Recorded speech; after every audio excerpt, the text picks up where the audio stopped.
A lot of men in this generation talk about wanting a woman who brings something to the table. But when they find a woman who is actually independent, they feel like, oh, she's masculine. She don't need me for anything. But the minute that woman tries to depend on him, either he don't got it or he can't match the type of lifestyle that she's used to.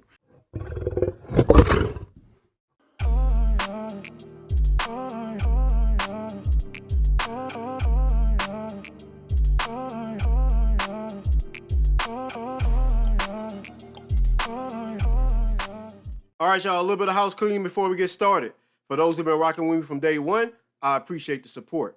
For those who may be new here, coming in or out the door, for me, don't forget to like, comment, subscribe, get it cracking in the comments. Every bit of your engagement helps promote me into the YouTube algorithm. I thank y'all for the support. Now let's get to it. A lot of men in this generation talk about wanting a woman who brings something to the table. But when they find a woman who is actually independent, they feel like, oh, she's masculine. She don't need me for anything. But the minute that woman tries to depend on him, either he don't got it or he can't match the type of lifestyle that she's used to. That's the dumbest thing I've ever heard in my life. So they get mad at you for being independent and having things together to the point where they can't keep up with you. But they will also get mad at you if you depend on them and you don't have the same amount of money as them. They start to look at you like, oh, well, what you bring to the table? I can't date no woman who ain't got an income and who can't go 50-50 with me. Make up your mind, sir.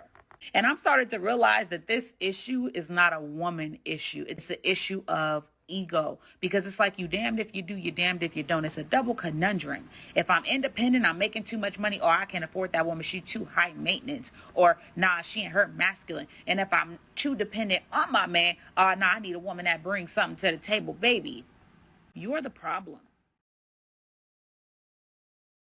This creator here goes quite viral on TikTok. She gets hundreds of thousands of views. Why? I have no idea, but I actually do have an idea because she, quite frankly, peddles in misandry. She speaks to the emotionally vulnerable and panders and tell them exactly what they want to hear.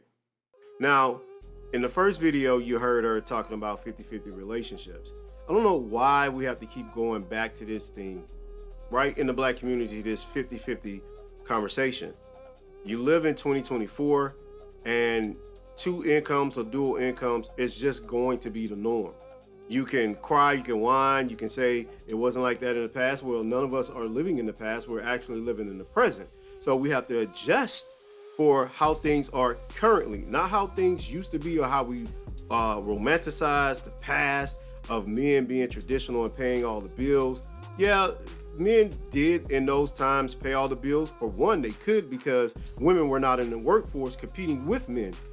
It was just men, and men were having the incomes to sustain a family structure.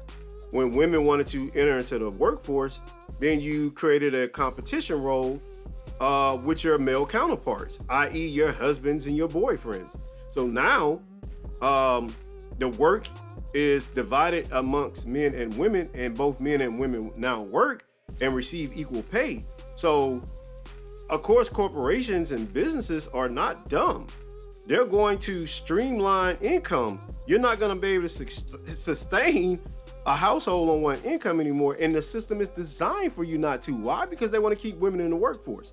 They want women to be a cog in the machine of capitalism.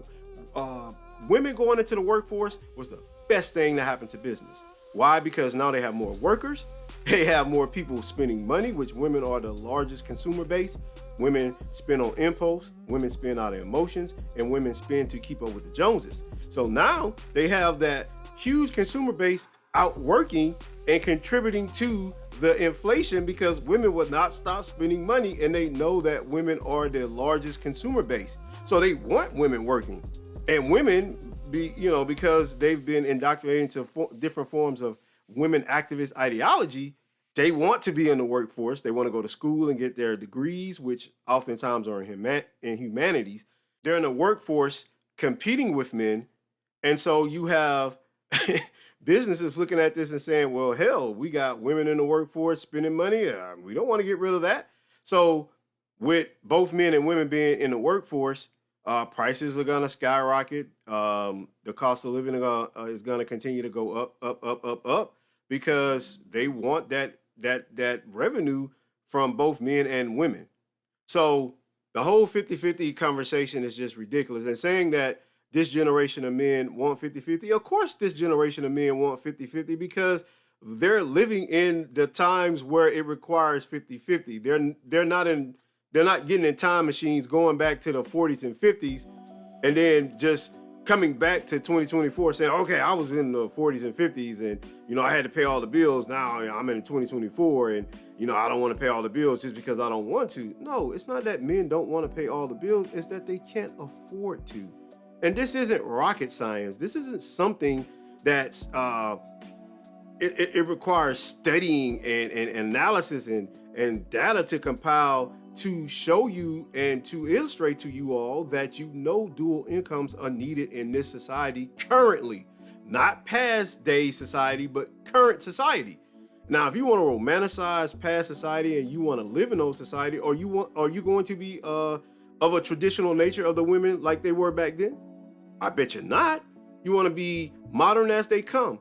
So you want to be modern and not be traditional. You also want to hoard all your money and spend it on things, incidentals like bags, hair, nails, shoes, clothes, consumer goods that don't add value to your household.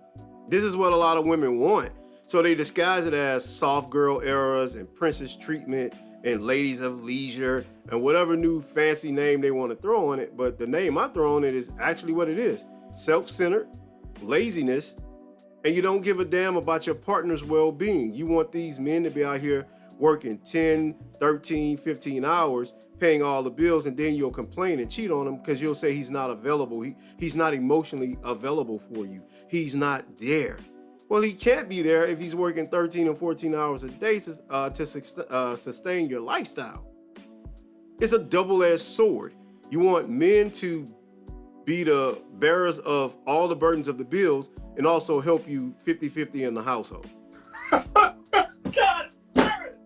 You can't make this shit up! You can't make this shit up. You cannot make this shit up. It's like y'all want everything and give nothing.